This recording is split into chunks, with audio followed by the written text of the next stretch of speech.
Hello, everybody, and welcome to another day of learning. It is great to see you here, and thank you for joining. Today we have 825 and 826. We have a little lesson on a thing called register. We have an exit ticket here, and we have an assignment that will be due. First, let's talk about the register lesson.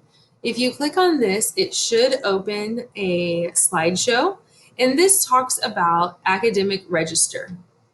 I'm going to briefly go through these, but I would ask that you would click through them a little bit in more detail on your own.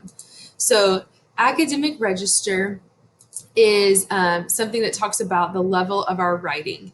So, our writing should change based on who and why we are writing. It can go from informal to formal.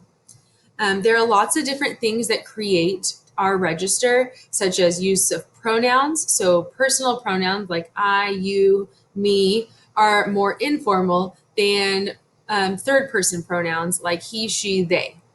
Also using things like slang. Using a lot of exclamation points or a lot of question marks. That stuff can make our writing more informal. Writing in fragments, those things are more informal, whereas declarative sentences are more formal.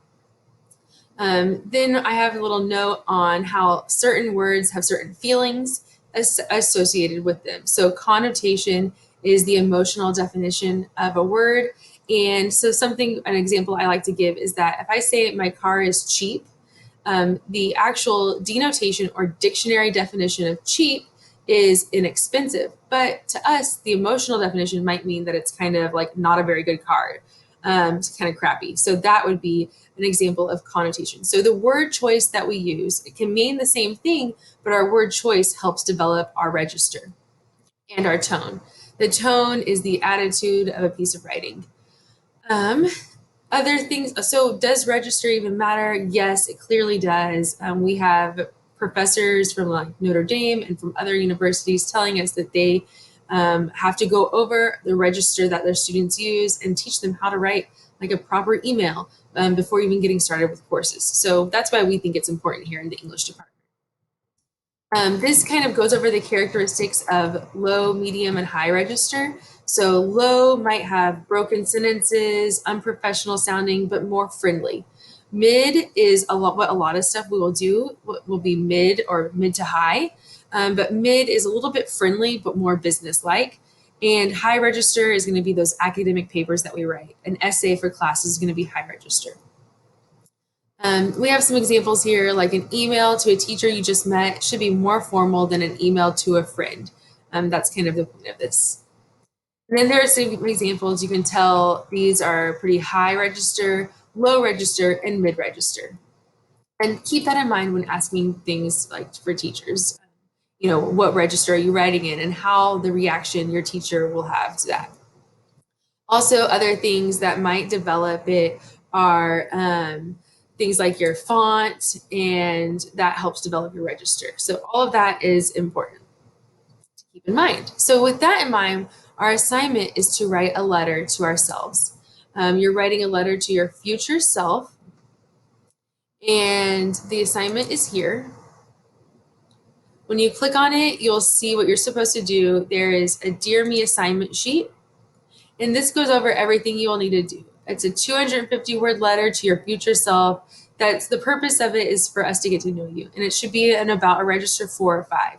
You're friendly with yourself, but you want us to, we're reading it. So your teachers are reading it. It's important to, keep it a little more than a low register. Basically describe who you are, what's important to you, expectations and concerns, and things like that. If you click here, you'll see an example letter that I wrote.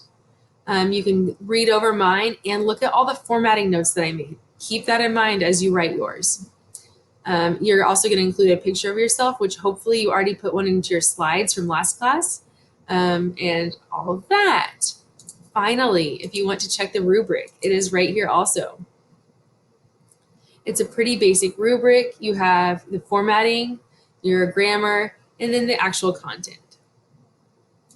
So all of that is linked here also, and you will be able to upload your assignment over here. There'll be an option for you to upload, and you can go to resources to get it directly from Google Docs.